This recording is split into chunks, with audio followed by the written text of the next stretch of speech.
हर व्यक्ति जन्मजात वैज्ञानिक होता है, अगर वो जाने तो और माने तो। आने वाले में समय में जो लड़ाई लड़ी जाएंगी वो आपकी आर्टिलरी बेस्ड नहीं होंगी। अच्छा, उसमें वो अब जो लड़ाई का माध्यम होगा वो स्पेस ही होगा। पिछले साल तक तो $650 बिलियन का ग्लोबल स्पेस इंडस्ट्री है और इंडिया का $9 बिलियन का कंट्रीब्यूशन है। तो 2035 तक का अनुमान है कि लगभग $3.5-4 ट्रिलियन की स्पेस इकोनॉमी हो जाएगी ग्लोबल। से ये सारी दुनिया का अंत हो जाएगा, खत्म हो जाएगी। नमस्कार जी, मेरा नाम है अंशुल बंसल और स्वागत है आपका दृष्टि पॉडकास्ट के न्यू एपिसोड में। हमारा मिशन है मिथ्स टू रियलिटी।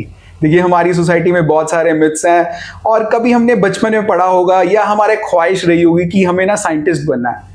और साइंटिस्ट वर्ड ही एक बंदे को ना बहुत ज़्यादा अपने आप में एक बहुत बड़ा वर्ड है। और यही मिथ्स को तोड़ने के लिए कि कैसे आप अपनी एजुकेशन में एक्सेल कर सकते हैं साइंटिस्ट बनने के लिए, क्या फील्ड्स न्यू आजकल इंट्रोड्यूस हो रहे हैं और कैसे इकोनॉमी को हेल्प कर रहा है साइंस और एस्ट्रोलॉजी और ये स्पेस टेक्नोलॉजी।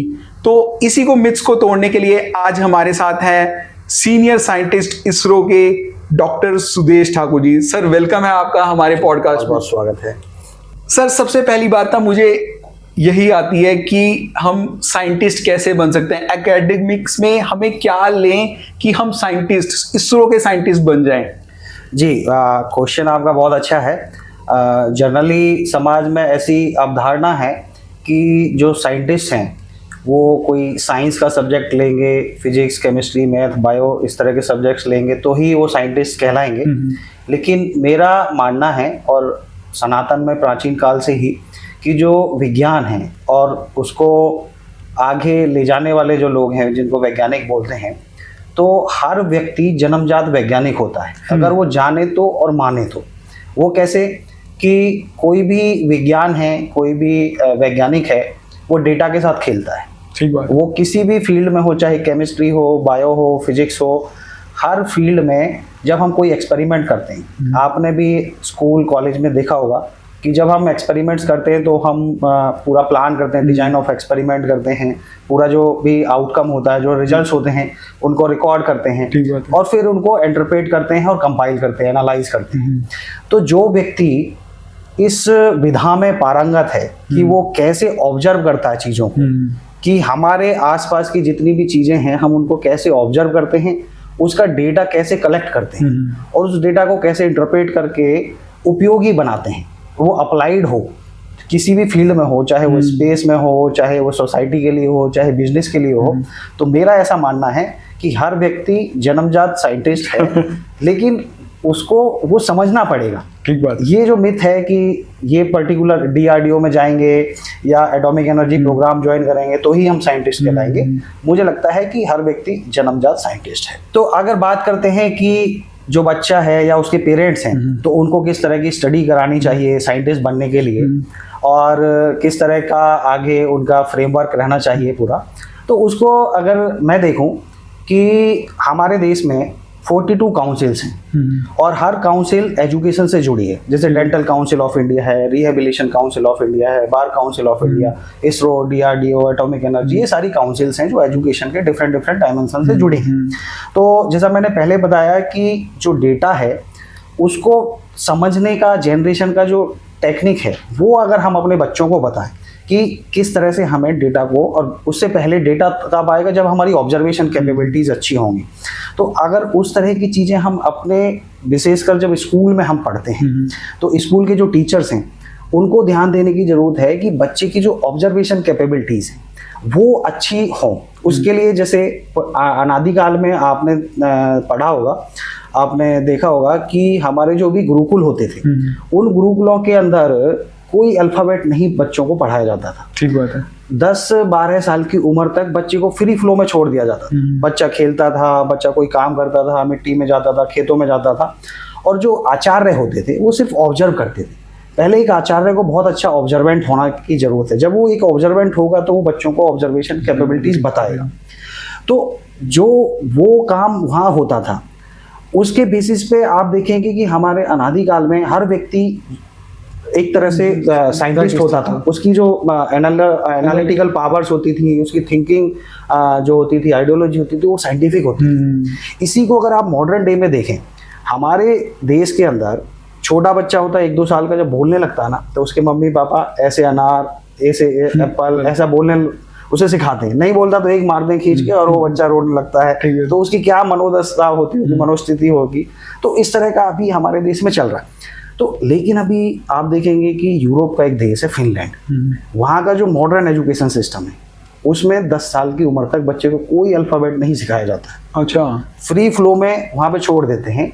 बच्चे का मन कर रहा खेलने का तो उसे खेलने देंगे, बच्चे का मन कर रहा खाने का तो उसे खाने देंगे। उसको जो सिविक सेंस होती है उस पर फोकस किया जाता है और उसको कीनली ऑब्जर्व करते हैं कि किस तरह से वो बिहेव कर रहा है, कौन सी फील्ड में वो जाना चाहता है, किस में इंटरेस्ट लेता है।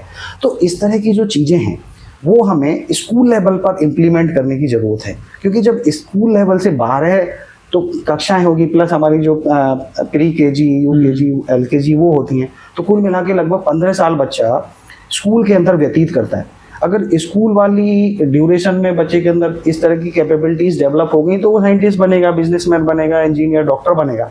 लेकिन अगर वहाँ पे वो कहीं ना कहीं वीक रह जाएगा तो वो आगे चल के चाहे हम उसे कोई भी कोर्स दिलाएं तो बच्चे वहाँ से भी ड्रॉप आउट हो जाते हैं। तो उसके लिए हमें इस तरह की ऑब्जर्वेशन कैपेबिलिटीज़ स्कूल के अंदर लाने की ज़रूरत है, विशेषकर टीचर्स को। और पेरेंट्स भी इस चीज़ पे ध्यान दें कि बच्चे को, कई बार पेरेंट्स आपने देखा होगा सोसाइटी में कि कोई माता पिता IAS नहीं बन पाया, डॉक्टर नहीं बन पाया, तो वो अपनी अपूर्ण इच्छाओं को अपने बच्चे में देखता है, जो सबसे गलत है। और इस धारणा को तोड़ने की बहुत ज्यादा जरूरत है, क्योंकि अगर जो मैं नहीं बन पाया, जरूरी नहीं कि मेरा बच्चा वो बने। सही बात है। हमें बच्चे को वही बनाना चाहिए जो वो बनना चाहता है। और उसके लिए हमें पेरेंट्स को भी, टीचर्स को भी और सोसाइटी के अंदर भी जो हमारे रिलेटिव्स हैं उनमें भी एक अवेयरनेस की ज़रूरत है। तो ये जो ऑब्जर्वेशन, डेटा कलेक्शन, एनालिसिस वाली जो ये 3 चीज़ें हैं, इन पे अगर हम जोर देंगे तो उसकी फाउंडेशन बहुत मजबूत होगी स्कूल लेवल पे। उसके बाद अगर साइंटिस्ट की बात करें, साइंस की बात करें, तो मुझे लगता है कि साइंस और साइंटिस्ट अगर बात करें तो फिजिक्स, केमिस्ट्री, मैथ, बायो ये होता है। लेकिन अगर साइंटिस्ट की बात करें तो सोशल साइंटिस्ट भी होता है, लीगल साइंटिस्ट भी होते हैं। क्योंकि मैंने कहा कि जहाँ पे 3 चीजें ना, ऑब्जर्वेशन, डेटा कलेक्शन और डेटा इंटरप्रिटेशन, वो साइंटिस्ट है। तो आजकल आप देखो कि पॉलिटिक्स भी एक साइंस है, पॉलिटिकल साइंस कहते हैं। अभी प्रशांत किशोर आप देखो, उसने पूरा 360 डिग्री घुमा दिया है। सही बात है, सही बात है। तो साइंटिस्ट बनने के लिए अगर इन 3 फंडामेंटल चीजों पे हम ध्यान देंगे तो कोई भी आप आगे जाके स्ट्रीम आप ले लीजिए, उसके लिए आप के सामने मतलब कि जो काउंसिल्स हैं, जैसे Indian council for historical research है, Indian council for social sciences and research है, तो ये सारी की सारी काउंसिल्स साइंटिस्ट ही प्रोड्यूस करती हैं। आप इनको थोड़ा सा देखेंगे तो आपको पता चलेगा कि इतने सारे इंस्टीट्यूट, इतनी सारी काउंसिल्स हमारे देश में हैं, जबकि हम सिर्फ इंजीनियर, डॉक्टर और आपका जो भी ये चार्टर्ड अकाउंटेंट, इस तरह के प्रोफेशंस के पीछे ही पड़े हुए हैं। तो हमें उन प्रोफेशंस को भी ध्यान में देने की जरूरत है। और अगर हम ये होलिस्टिक एक अप्रोच अगर रखेंगे तो मुझे लगता है कि हम किसी भी विधा से साइंटिस्ट बन सकते हैं। मतलब आपका कहना है कि अगर जो हम एनालिटिकली और अगर जो हमारी ऑब्जर्वेशन ज़्यादा स्ट्रॉन्ग है तो हम एक साइंटिस्ट बन सकते हैं इजीली। बिल्कुल। देखो, अब जैसे मैं इसरो में हूँ, अब इसरो में होना डज नॉट मीन कि मैं साइंटिस्ट हूँ। मेरे पास डेजिग्नेशन है, after that also it does not mean कि मैं साइंटिस्ट हूँ, क्योंकि इसरो में लगभग 16,000 लोग काम करते हैं, जिसमें से 50% साइंटिस्ट हैं बाय डेजिग्नेशन और रिमेनिंग 50% सपोर्टिंग स्टाफ है। लेकिन जरूरी नहीं कि वो 8,000 जो हैं वो सभी के सभी साइंटिस्ट हैं, क्योंकि साइंटिस्ट, मैंने कहा ना कि डेटा जनरेशन, उसका कलेक्शन और उसका इंटरप्रिटेशन जिसको आता है वही साइंटिस्ट है। आप देखेंगे बहुत सारे इसरो के साइंटिस्ट, उनका कोई रिसर्च पेपर नहीं होता, उनका कोई पेटेंट नहीं होता, उन्होंने कोई प्रोडक्ट डिजाइन नहीं किया होता, they are just assisting their senior scientist.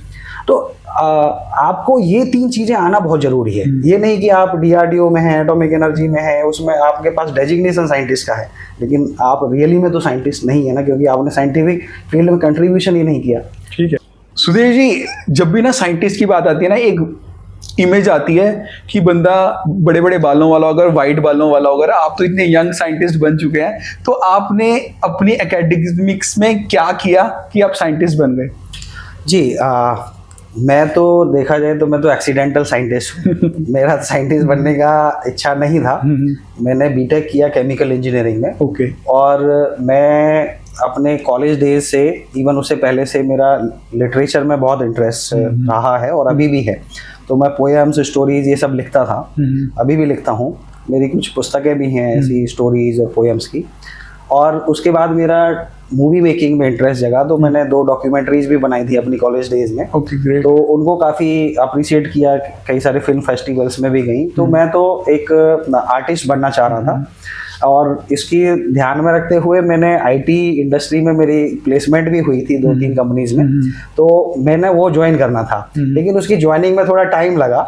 तो मेरे पास 3-4 महीने का समय था। तो उसके बीच में एक इसरो का एडवर्टाइजमेंट निकला, मैंने उसमें अप्लाई कर दिया। वहां से मेरे को कॉल आ गया।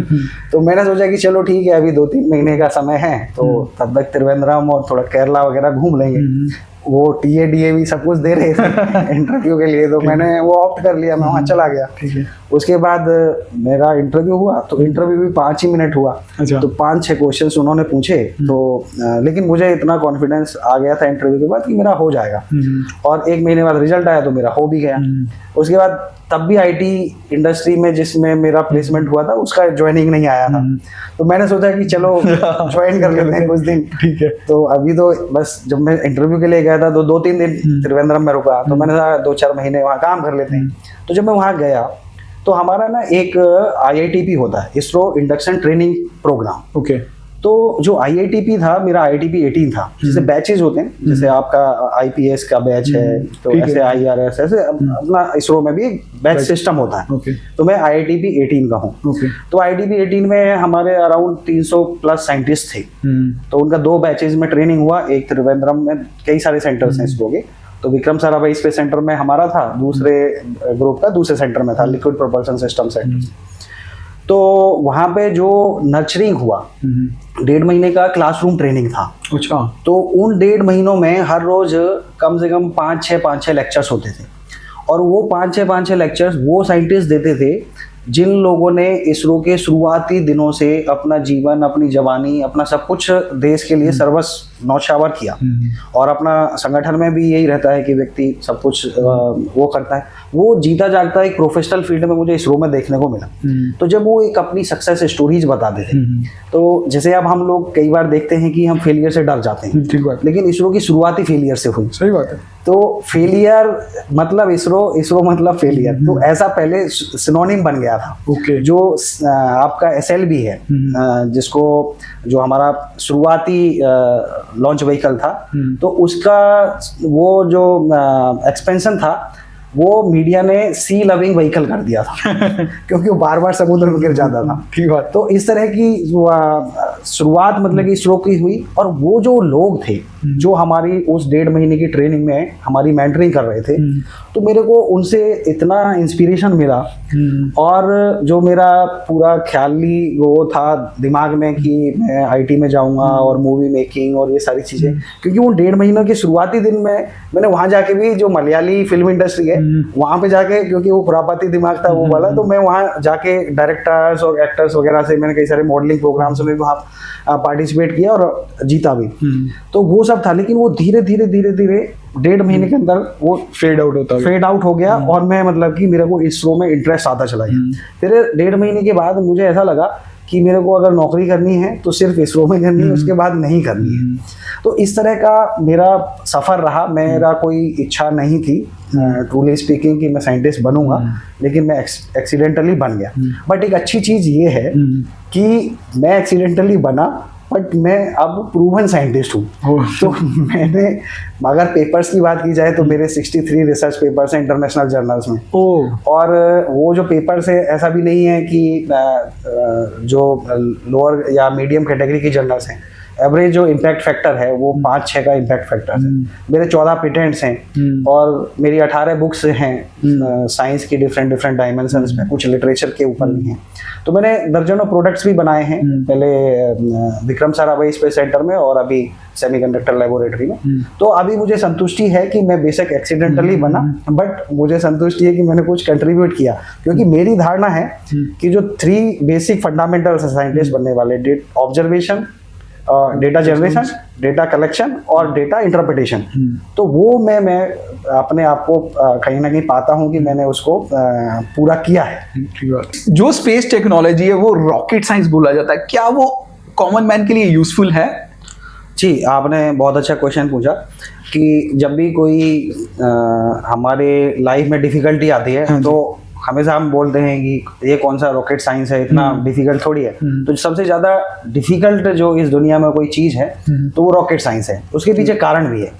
अब आप देखिए कि जब हम जीपीएस लगाते हैं और जीपीएस तो ग्राउंड पे है, हमें रास्ते भी पता है, हमारे हाथ में गाड़ी भी है और वो हमें गाइड कर रहा है, उसके बाद भी हम गलत हो जाते हैं। ठीक बात है। वो वहाँ पहुँचा के भी हमें पहुँचा नहीं पाता है। अब स्पेस में इतने लाखों किलोमीटर का डिस्टेंस है और कोई रोड नहीं है, कोई डेफिनेट बाउंड्री नहीं है। बात है। और वहाँ पे तो अगर छोटी सी भी कोई मिस्टेक हो जाए, डेसिमल के 10 डिजिट तक भी अगर कोई डेविएशन आ जाता है तो रॉकेट कहीं का कहीं पहुँच जाता है। तो इस तरह की कॉम्प्लेक्सिटीज उसमें इन्वॉल्व हैं। तो इसलिए बोला जाता है कि कोई भी मुश्किल काम कि ये कौन सा रॉकेट साइंस है उससे कंपेयर करते हैं, क्योंकि सबसे बेस लाइन है, सबसे कॉम्प्लेक्स रॉकेट साइंस है।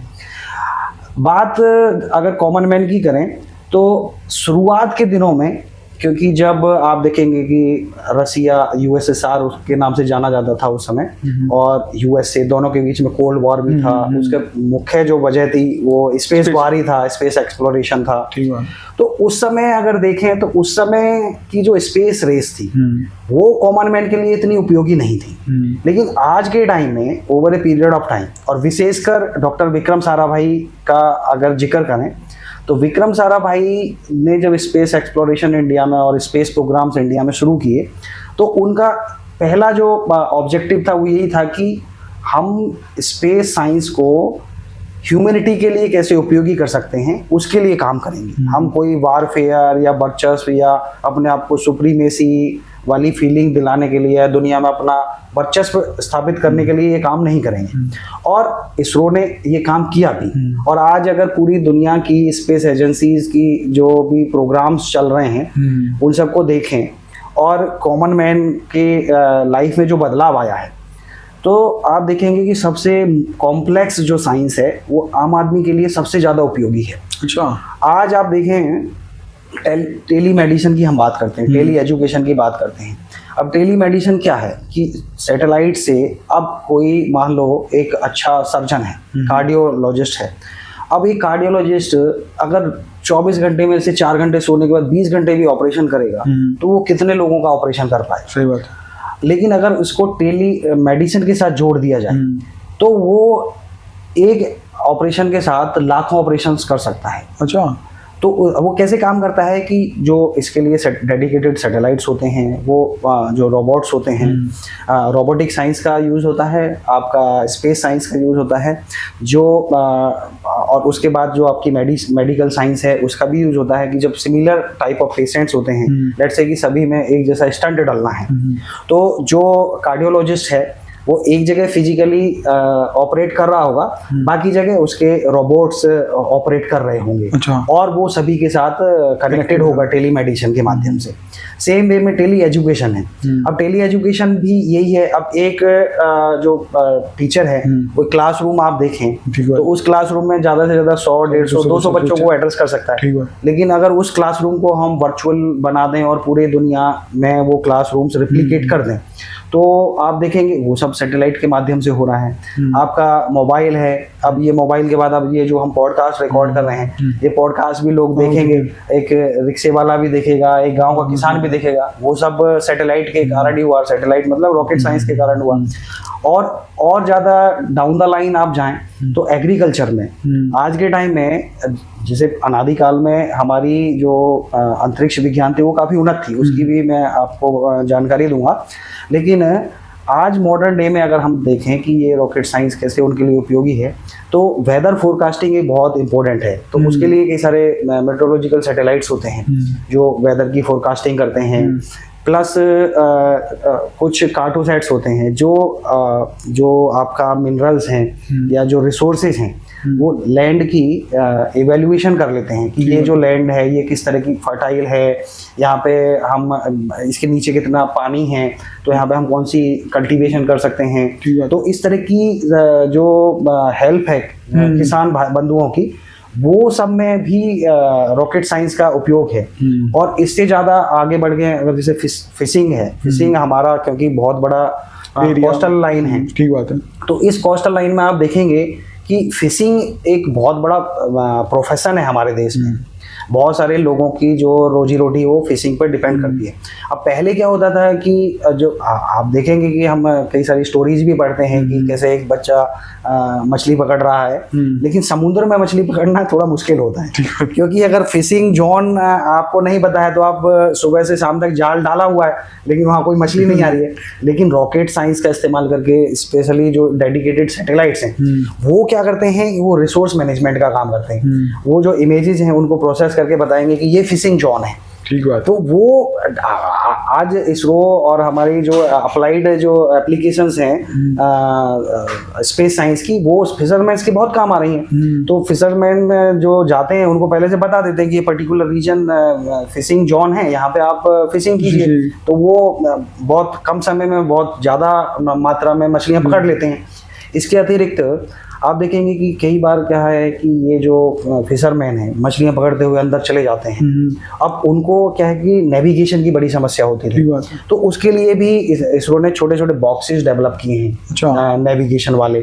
तो वो लेके चले जाते हैं, तो वो आपस में कम्युनिकेट कर पाते हैं। अगर मान लो, क्योंकि आप देखेंगे कि आप दिल्ली में जाएं या मुंबई जाएं, बड़ी बड़ी टावर्स हैं, वहाँ पे आपका आजकल मोबाइल के सिग्नल्स बड़े फेल होते हैं, जबकि वहाँ पे इतनी टावर्स हैं उसके बावजूद भी सिग्नल फेल होते हैं। अब समुद्र में तो कोई टावर नहीं है, तो अब वो मान लो डीप चला गया तो कैसे मोबाइल भी नहीं चलेगा, तो कैसे वो कम्युनिकेट जीपीएस भी नहीं चलेगा। तो उसके लिए इस तरह के डिवाइसेज, मैजिक बॉक्स नाम दिया है, तो इस तरह के डिवाइसेज बना के उनको सपोर्ट किए। तो ऐसी अनगिनत एप्लीकेशंस हैं जो आम आदमी के काम आ रही हैं इस सबसे कॉम्प्लेक्स साइंस के माध्यम से। मतलब ये है कि सैटेलाइट के माध्यम से हम जो भी आजकल मॉडर्न एरा में कर रहे हैं, जीपीएस से लेके या जो हमारी टेलीफोनिक कन्वर्सेशंस हो रही हैं, ये सब कुछ सैटेलाइट से चल रहा है। मेजोरिटी में सैटेलाइट से चल रहा है। अब जैसे मोबाइल है, मोबाइल में बहुत ज़्यादा सैटेलाइट की जरूरत नहीं पड़ती क्योंकि वो लोअर लेवल पे काम करता है। ये टावर्स इसलिए लगाए जाते हैं, लेकिन कुछ सैटेलाइट फोन्स भी होते हैं उसमें टावर्स की जरूरत नहीं होती है। ओके। बट मेजोरिटी में जो चीज़ें हैं वो सैटेलाइट से ही चल रही हैं, क्योंकि at the end of the day जो मोबाइल कम्युनिकेशन है उसमें बैक एंड पे तो सैटेलाइट ही होता है। तो मेजोरिटी में सारी चीजें सैटेलाइट से ही चल रही हैं आजकल। आपने एक बात बोली कि जो वॉरफेयर के लिए इंडिया इसरो को यूज नहीं करता, लेकिन और देश तो कर रहे हैं, ये हमारे लिए खतरा है?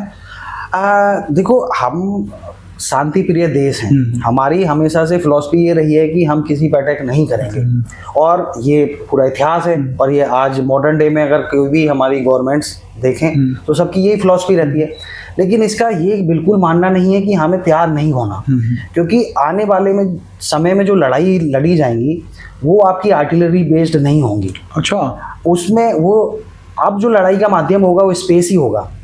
अब आप मान लो 10 बॉम्ब अमेरिका में डाल देते हैं या किसी और दूसरे कंट्री में डाल देते हैं, उससे आप कितना नुकसान कर सकते हैं। लेकिन अगर आपने उसके सैटेलाइट्स को हाईजैक कर लिया तो आप उसके देश में मान लो हजारों की संख्या में मेट्रोज हैं, आप उसके सैटेलाइट्स को हाईजैक करके और उन सभी मेट्रोज को आपस में लड़ा दो, तो आपको एक बॉम्ब फेंकने की जरूरत नहीं है। अगर उसकी जो डिफेंस सिस्टम्स हैं, एयरफोर्स है, क्योंकि सबकी नेविगेशन के लिए सैटेलाइट चाहिए। अगर मान लो आज पूरे दुनिया में लगभग 5,500 सैटेलाइट्स अंतरिक्ष में हैं, सारी दुनिया के। ठीक है।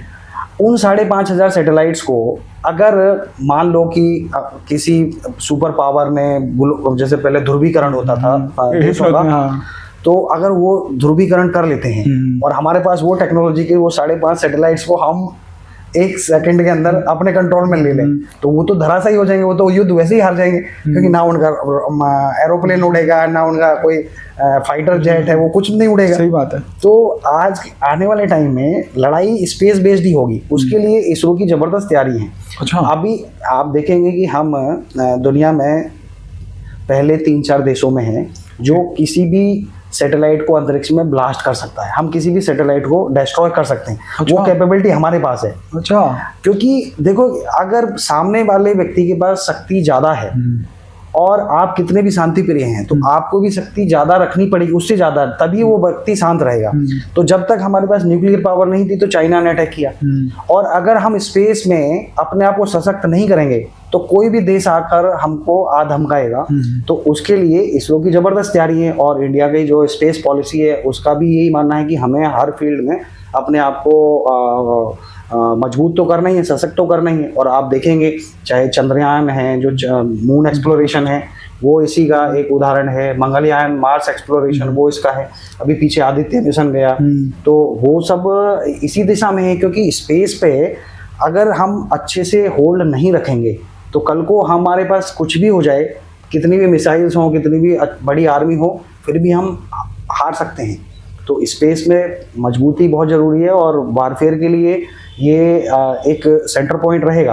और इवन वारफेयर से बढ़ के अगर हम एक और अलग डायमेंशन में जाएं, इकोनॉमी की बात करें, तो आपने देखा होगा कि अभी तक 4 इंडस्ट्रियल रिवॉल्यूशन हुए हैं। इंडस्ट्री 1.0, 2.0, 3.0, 4.0।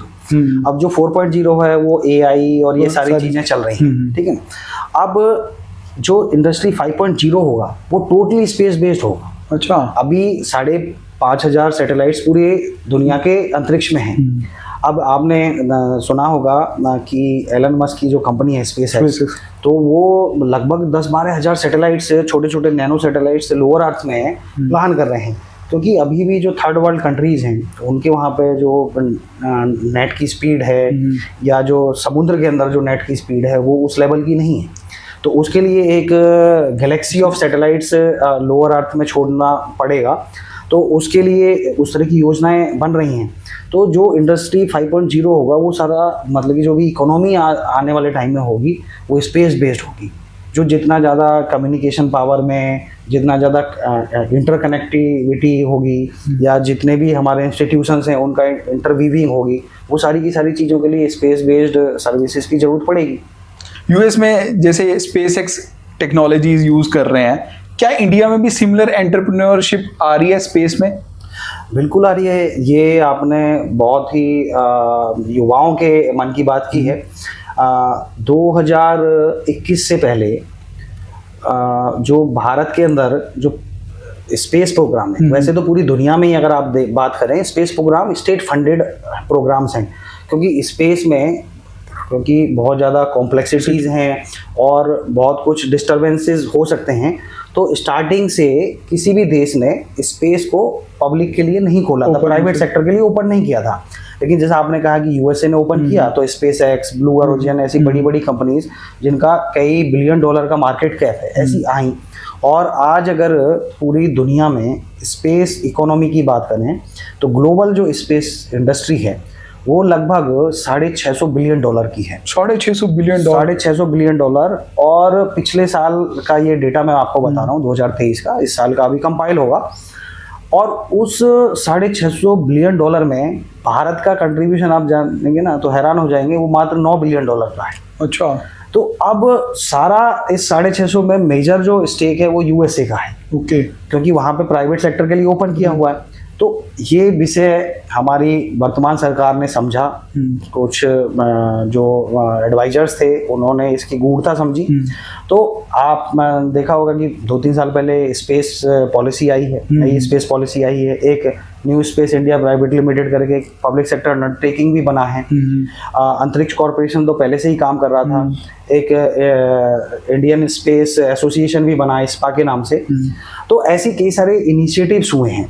और ये जो न्यू स्पेस इंडिया लिमिटेड है, ये जो PSU है बेसिकली, इसको इसलिए बनाया गया है ताकि जो भी इंडिया के अंदर जो न्यू कमर्स हैं या स्टार्टअप जिसको बोलते हैं, जो यंग एंटरप्रेन्योर्स हैं, वो आना चाहें तो वो आ सकते हैं। तो 2021 में मात्र एक स्टार्टअप था, और अभी 2024 की बात करें तो 200 स्टार्टअप सिर्फ स्पेस सेक्टर में हैं, अच्छा, इंडिया से? इंडिया के। अच्छा। और उन 200 में से 50 स्टार्टअप तो ऐसे हैं जो $1 मिलियन में काम कर रहे हैं, जिनकी $1 मिलियन की मार्केट कैप। अच्छा, मतलब यूनिकॉर्न्स आने वाले हैं स्पेस में? स्पेस में आप देखेंगे कि दर्जनों यूनिकॉर्न्स स्पेस से निकलेंगे, क्योंकि ये जो 200 हैं, 200 में से भी जो मैंने 50 बोला, जो जिनके वो $1 मिलियन की फंडिंग हुई है, वो अभी $1 बिलियन की फंडिंग होगी उनको। आपने अभी न्यूज़ पढ़ा होगा कि अग्निकुल करके एक स्टार्टअप है। तो अग्निकुल ने इंडिया का पहला 3D प्रिंटेड पूरा रॉकेट 3D प्रिंटिंग से बना के अभी सक्सेसफुली लॉन्च किया है। ओके। तो ऐसे ही ध्रुव स्पेस है, नेक्स्ट प्लैनेट इंक है, ऐसे मतलब कि दर्जनों जो स्टार्टअप्स हैं वो बहुत अच्छा काम कर रहे हैं और उनको बहुत अच्छी फंडिंग्स भी मिल रही है। और ये जब थोड़ा समय और लगाएंगे R&D पे और अपना जो भी इनका फ्यूचर प्रोग्राम्स हैं, तो मैं कहता हूँ कि आने वाले 10-15 सालों के अंदर, क्योंकि USA में तो बहुत सारी कंपनीज और भी होंगी, जैसे हमारे यहाँ 200 स्टार्टअप्स हैं, बट वहाँ पे प्रोमिनेंट 2 ही हैं, SpaceX और ब्लू ओरिजिन। लेकिन आप देखेंगे क्योंकि इंडिया में जो एंटरप्रेनर्स हैं, ये दुनिया की जो टॉप कंपनीज हैं उनके CEOs भी इंडियन हैं, और जब वो खुद की अपनी बनाएंगे तो वो कहाँ से कहाँ ले जाएंगे। तो मेरा ऐसा व्यक्तिगत मानना है कि आने वाले 15 सालों के अंदर अंदर इंडिया स्पेस सेक्टर में सारी दुनिया को आईना दिखा देगा। अच्छा, लीड करेगा, क्योंकि इसरो तो आप ऑलरेडी पहले से ही टॉप 3 में है। सही बात है। और जब ये प्राइवेट सेक्टर, क्योंकि यहाँ पे इतना मतलब कि जो मीडियन एज है वो मात्र 28 साल है, और पूरी दुनिया तो बुढ़ी हो गई। अब जापान की बात करें तो वहाँ तो 48 साल की मीडियन एज है, और उसके बाद आपका चाइना भी 38 का मीडियन एज है, हमारी सबसे यंग है।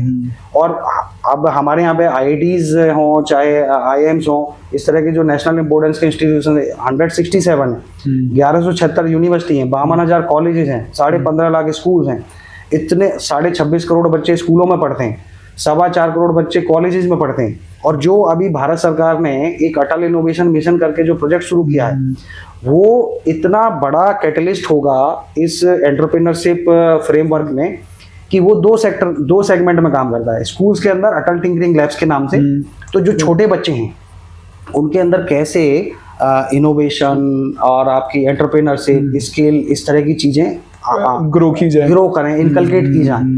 और जो 4.25 करोड़ बच्चे जो हायर एजुकेशन में पढ़ते हैं, उनके लिए सेक्शन 8 कंपनीज के माध्यम से वो काम कर रहा है। तो आज हर यूनिवर्सिटी सेक्शन 8 कंपनी बना रही है देश के अंदर, और जो भी युवा एंटरप्रेन्योर्स हैं या यंग जो स्टूडेंट्स हैं, वो अपना कोई भी प्रोजेक्ट देते हैं तो वो सेक्शन 8 कंपनीज फंडिंग देती है, क्योंकि आप कोई भी स्टार्टअप शुरू करेंगे तो आपको फंडिंग की जरूरत पड़ती है। तो फंडिंग आपको सेक्शन 8 कंपनीज दे रही हैं, उधर आपके अटल टिंकरिंग लैब्स में आपको लाखों की फंडिंग मिल जाती है। तो इस तरह का जो इकोसिस्टम देश में बन रहा है, और साथ में हम इतने युवा हैं, इतना बड़ा हमारा यहाँ का एजुकेशनल नेटवर्क है, तो मुझे ऐसा लगता है कि 15 से 20 सालों में हम दुनिया को आईना दिखाएंगे स्पेस सेक्टर में। तो यंगस्टर्स जो भी इस पॉडकास्ट को सुन रहे हैं, तो अगर जो आप बोल रहे हैं ना कि सारी जगह पे एक सैचुरेशन आ चुका है, तो स्पेस में अभी सैचुरेशन बाकी है, तो उसके ऊपर वर्क करना हम लोग शुरू कर सकते हैं। बिल्कुल, स्पेस में मुझे ऐसा लगता है कि स्पेस में कभी सैचुरेशन आएगा ही नहीं। अच्छा। क्योंकि अब देखो, अभी हम लोग 30s में हैं, और मुझे लगता है कि अभी लगभग 40 साल और जिएंगे।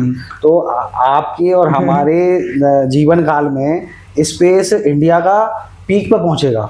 अच्छा। और पीक पे मतलब कि मुझे लगता है सैकड़ों साल रहेगा, क्योंकि अगला जो रेवोल्यूशन है वो स्पेस सेक्टर में ही आने वाला है। तो कोई फिगर बताएंगे कि कितने $1 मिलियन और ट्रिलियन, कितने ट्रिलियन इकोनॉमी बन सकता है स्पेस का? देखो, अभी जैसे ये भी एक फील्ड है।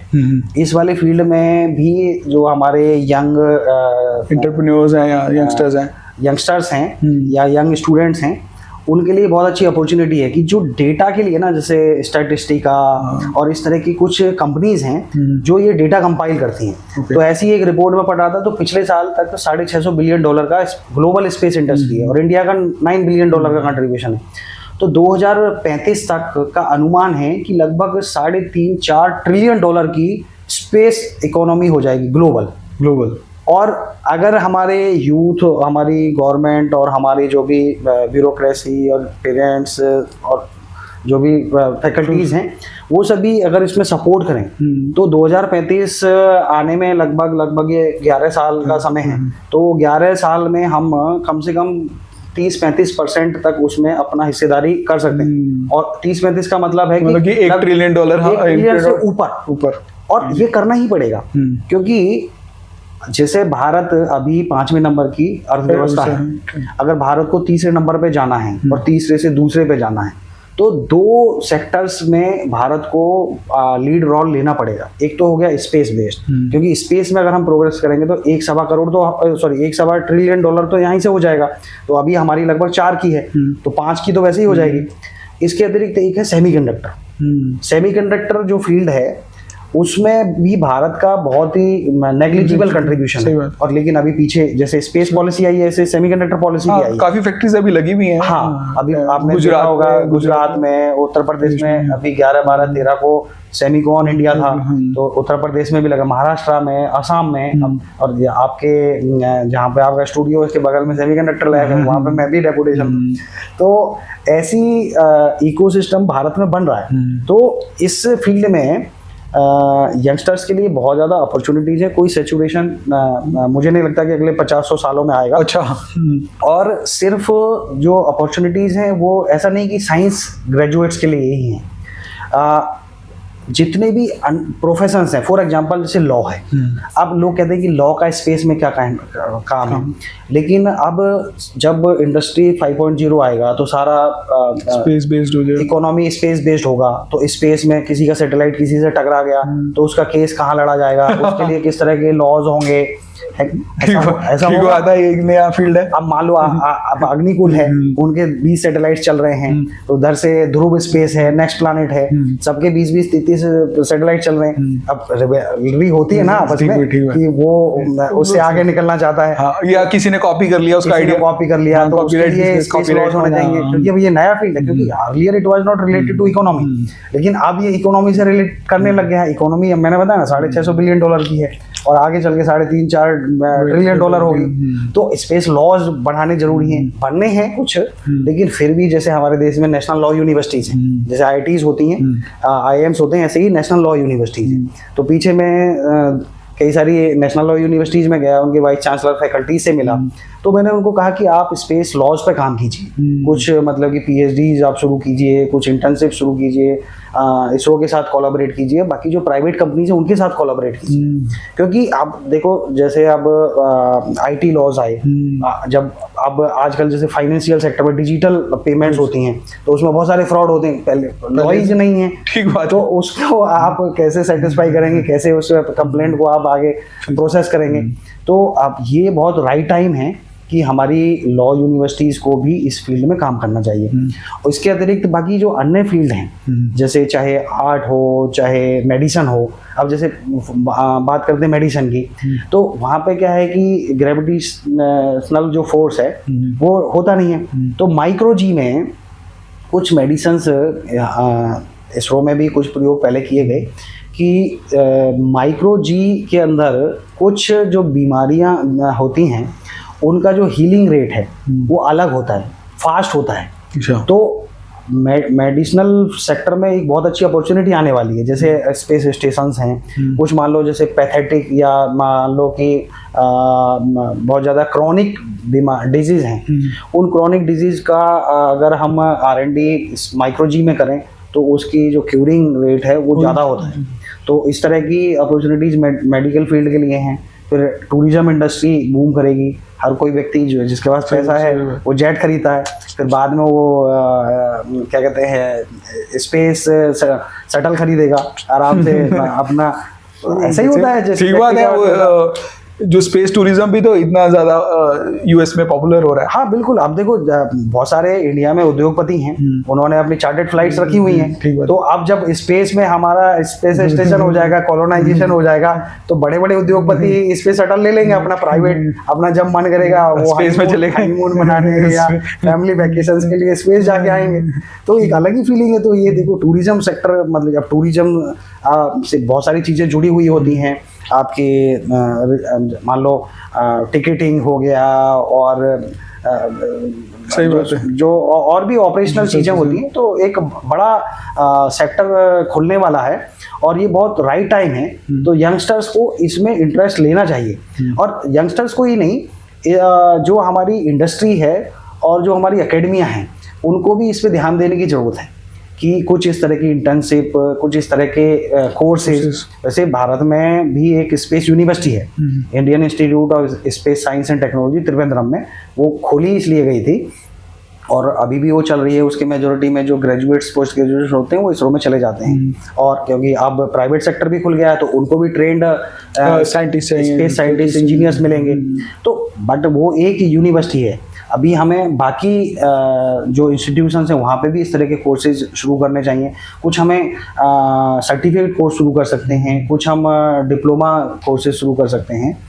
और जब हम इसकी एंटरप्रेन्योरशिप की और इकोनॉमी की बात कर रहे हैं तो एक चीज़ और मेरे ध्यान में आती है कि ये जो स्पेस इकोनॉमी है या स्पेस इंडस्ट्री है, बेसिकली ये दो टाइप की होती है। एक होती है बैकबोन इंडस्ट्री, एक होती है अप्लाइड इंडस्ट्री। बैकबोन इंडस्ट्री में क्या होता है कि वो इंडस्ट्रीज जो आपकी सैटेलाइट्स, रॉकेट्स से डायरेक्टली रिलेट करती हैं, डायरेक्टली उनके लिए काम करती हैं। जो सैटेलाइट की में जो भी डिफरेंट सब सिस्टम्स लगते हैं, चाहे बैटरीज हों, नेविगेशन सिस्टम्स हों, गाइडिंग के लिए, एक्चुएशन के लिए, वो जो भी पार्ट्स, स्पेयर्स जो कंपनी बनाती है वो बैकबोन इंडस्ट्री में आती हैं। एक होती है अप्लाइड। अब देखो जो भी ये आपका नेविगेशन है, मेनली तो नेविगेशन, आज चाहे जोमेटो हो, उबेर हो, ओयो हो, सारे सब लोग नेविगेशन का यूज करते हैं। और नेविगेशन मतलब स्पेस। अब आगे जो ट्रांसपोर्टेशन इंडस्ट्री है वो भी स्पेस बेस्ड है। नहीं, अभी सुनने में आ रहा है कि इसरो भी अपना एक नेविगेशन लॉन्च कर रही है। हाँ, नाविक ऑलरेडी, और जो है नाविक, अभी उसके ऊपर कुछ पॉलिसी फ्रेमवर्क भी हुआ है कि अभी भारत में जो भी मोबाइल्स बनेंगे, देखो जो भी हम मोबाइल खरीदते हैं उसमें जीपीएस इंटीग्रेटेड होता है, गूगल मैप इंटीग्रेटेड होता है। तो ऐसे ही अब नाविक इंटीग्रेटेड होने लगेगा। अच्छा। क्योंकि क्या होता है ना कि देखो लोगों को नहीं पता कि क्या टेक्नोलॉजिकल ग्लिचेस होते हैं, इससे भारत की इकोनॉमी कितनी हो सकती है। आम आदमी को क्या लेना देना इन चीज़ों से? उसके पास मोबाइल मिला, उसको गूगल मैप मिला, उसको नहीं पता कि भारत का है, इसको विदेशों में कितना फायदा होगा, हमें कितना नुकसान हो रहा है। लेकिन ये तो गवर्नमेंट को इनिशिएटिव लेने की जरूरत है कि गूगल मैप की अगर लगाना पड़ रहा है किसी किसी वजह से, तो हम वहाँ पे नाविक भी लगाएं स्वदेशी, और आने वाले टाइम में मैप को हटाएं और नाविक को ही कंपलसरी करें। मैंने केस सुना था कि ओला ने शायद गूगल को हटा दिया है अपने उसने अपना एक मैपिंग सिस्टम लेके आई है, सो डैट, क्योंकि उनको बहुत ज्यादा पैसे देने पड़ रहे थे गूगल को। नहीं, ये भी अभी चल रहा है। देखो क्या होता है, सारा खेल डेटा का है। अब आप देखिए कि जैसे मान लो आपका ये टेक्नोक्रेट कंसोल है, तो आपने गूगल मैप पर रजिस्टर किया होगा। अगर आपने नहीं भी किया होगा तो आपकी वही वेबसाइट होगी। तो गूगल के जो यहाँ के एम्प्लॉइज है ना, वो सारी वेबसाइट्स खंगालते रहते हैं। अच्छा ये बिजनेस वेबसाइट है, अच्छा इसका ये एड्रेस है, तुरंत मैप पे अपडेट कर देते हैं। तो अब क्या है कि उनके पास इतना ज्यादा डेटा हो गया, तो अब वो तो कुछ भी खेल सकते हैं। तो ऐसे ही जो ओला है, ओला भी पिछले 10-12 साल से ऑपरेशनल है। तो अब उन्होंने पहले सर्विसेज मैप के लिए, अब उनके पास अपना खुद का डेटा है, क्योंकि उन्होंने अपना सिस्टम डेवलप किया हुआ है। तो उनकी इतनी लाखों की संख्या में गाड़ियां चलती हैं, तो अब उन्होंने लगभग, मुझे ऐसा लगता है कि देश का हर रास्ता उन्होंने नाप दिया होगा। सही बात है, क्योंकि इतने दिन से ओला ऑपरेशनल है, तो उनके पास लगभग सारा डेटा ही है।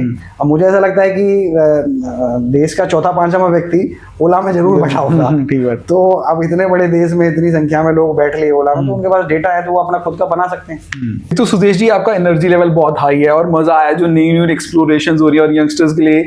एक पार्ट मुझे हमेशा खटकता है कि सारी कंट्रीज इतना अच्छा कर रही हैं, मुस्लिम कंट्रीज स्पेस में क्यों अच्छा नहीं कर रही? सबसे पहले तो आपका बहुत बहुत आभार कॉम्प्लीमेंट के लिए। ये बहुत समकालीन क्वेश्चन है। जब हम आज 21st सेंचुरी में जी रहे हैं और लगभग सारी दुनिया के देश जहाँ जहाँ एजुकेशन का जो स्तर है अच्छा है, वहाँ वो बहुत अच्छा काम कर रही हैं, और जहाँ एजुकेशन का स्तर अच्छा नहीं है वहाँ ये बड़ी समस्या है। तो अगर जैसे मुस्लिम कंट्रीज़ की बात की जाए, तो वो एक उस पर्टिकुलर जो सेक्ट है उसका अपना एक चिंता का विषय है, उनको खुद चिंता करनी चाहिए। क्योंकि उनका एक हिजड़ी कैलेंडर था, उस हिजड़ी कैलेंडर के अनुसार आपने देखा होगा आज से 5-7 साल पहले पूरे हमारे देश में भी बहुत जगह पोस्टर्स लगे थे कि ये सारी दुनिया का अंत हो जाएगा, ख़त्म हो जाएगी, ये हो जाएगा। तो वो क्या है कि कोई एक व्यक्ति, अब जैसे मान लो बहुत सारे लोग मेरा रिगार्ड करते हैं, मैं चलो इसरो में पढ़ा हूँ, IIT का इल्म नहीं हूँ, लेकिन इसका मतलब ये नहीं कि मैं एब्सोल्यूट जो भी बोलूँगा एब्सोल्यूट सत्य है, क्योंकि वो मेरा अपना आकलन है। इस कमरे को भी मैं इस एंगल से देखूंगा तो मुझे दिखेगा, वो दूसरे एंगल से तो अलग तरह से दिखेगा। तो जो इस तरह के सेक्ट हैं, सेक्ट और भी बहुत हैं, लेकिन जो इस तरह के सेक्ट्स हैं, विशेषकर जो आपने कहा मुस्लिम, ये बहुत ज़्यादा रिजिड हैं। ये एक चीज़ लकीर के फ़कीर टाइप, जैसे हम आम भाषा में बोलते हैं कि अरे तो कौन सा लकीर के फ़कीर बने हो, उस तरह की चीज़ें यहाँ होती हैं। जो एक्सप्लोरेशन है या जो एजुकेशन है उसको ज़्यादा यहाँ प्रोमिनेंस नहीं दी जाती है।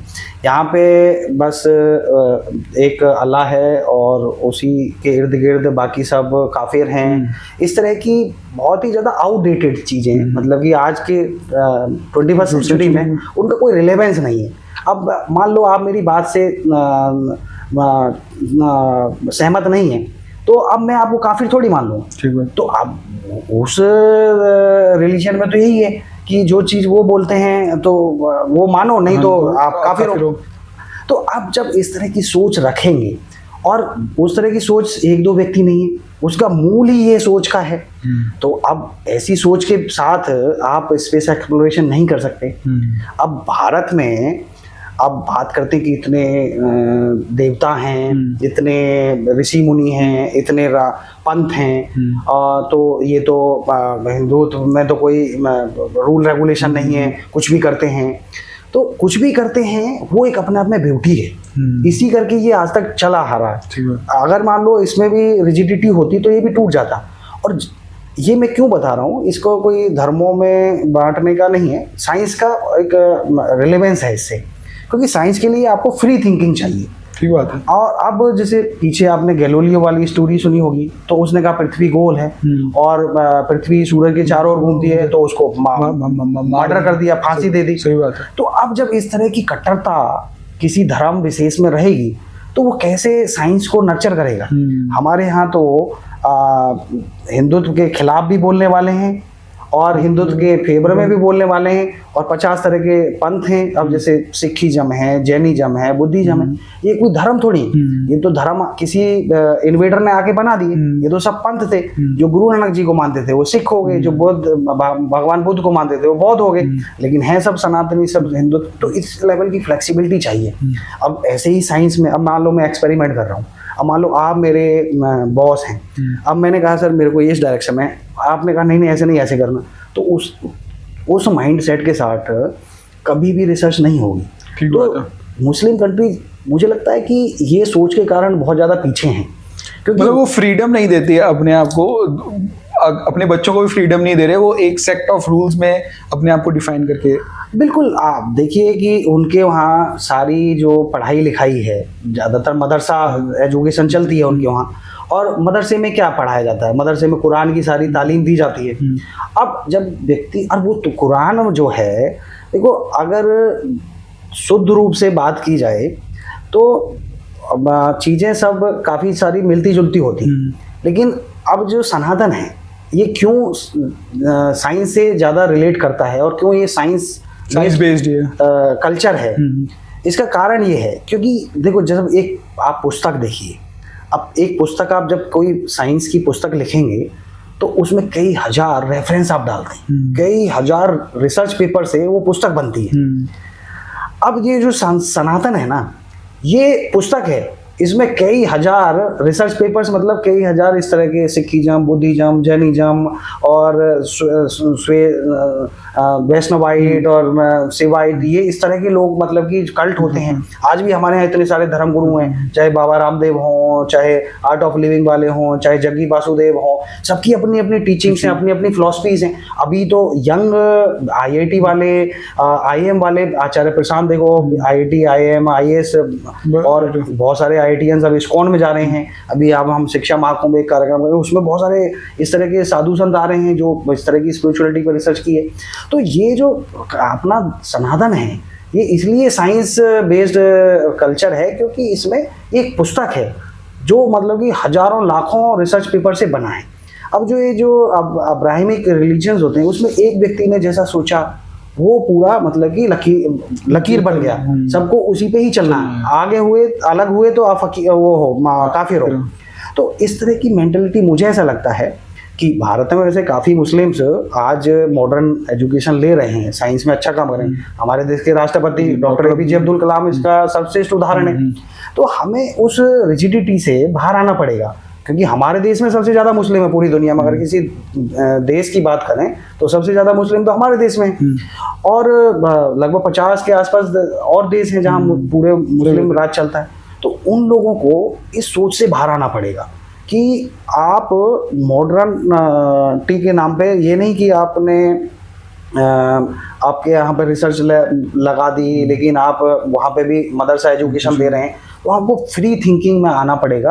अभी आप देखिए ईरान आज से 40-45 साल पहले कितना मॉडर्न था, कितना अच्छा वो। अफगानिस्तान भी ऐसे ही था। अफगानिस्तान अब वहाँ पे पूरा दुर्गति हो गई उसकी इस तालीम के कारण। तो ये जो सोच है इससे अब आने का जरूरत है बाहर। अगर इस सोच के साथ हम चलेंगे तो मुझे लगता है कि मुस्लिम कंट्रीज जो भी हैं वो थर्ड वर्ल्ड नहीं, वो 4th 5th वर्ल्ड में चले जाएंगे। वहाँ आप कोई से भी देश देख लीजिए, उनके पास क्या है, मतलब कि कोई उनकी यूनिवर्सिटीज टॉप 100-200 में उनका नाम नहीं आता है क्योंकि वहाँ इस तरह की तालीम ही नहीं दी जाती। वो तो सिर्फ मदरसा एजुकेशन की वकालत करते हैं, बुर्का इस तरह की। तो मुझे लगता है कि साइंस के लिए फ्रीडम चाहिए और साइंस के लिए ऐसा नहीं कि सिर्फ मेल को ही आप पढ़ाएंगे, फीमेल्स को नहीं पढ़ाएंगे, फीमेल्स को भी आपको पढ़ाना, क्योंकि बहुत सारी चीज़ें ऐसी होती हैं कि वो जेंडर बेस्ड नहीं होती। वो कोई भी व्यक्ति वो चीज़ें, अब मैरी क्यूरी देखो इतनी प्रसिद्ध वैज्ञानिक, वो भी महिला थी। तो उस लेवल की फ्रीडम हमें विचार करने की ज़रूरत है इस्लामिक कंट्रीज़ को और विशेषकर जो मुस्लिम बंधु हैं। तो मुझे लगता है कि अगर इस तरह का उनका सोच होगा तो वो लोग भी प्रोग्रेसिव होंगे और जो आज पूरे दुनिया में जो टेररिज्म की जड़ है वो कहीं ना कहीं इन्हीं को माना जाता है। कारण भी यही है कि तालीम उनको इस तरह की दी जाती है।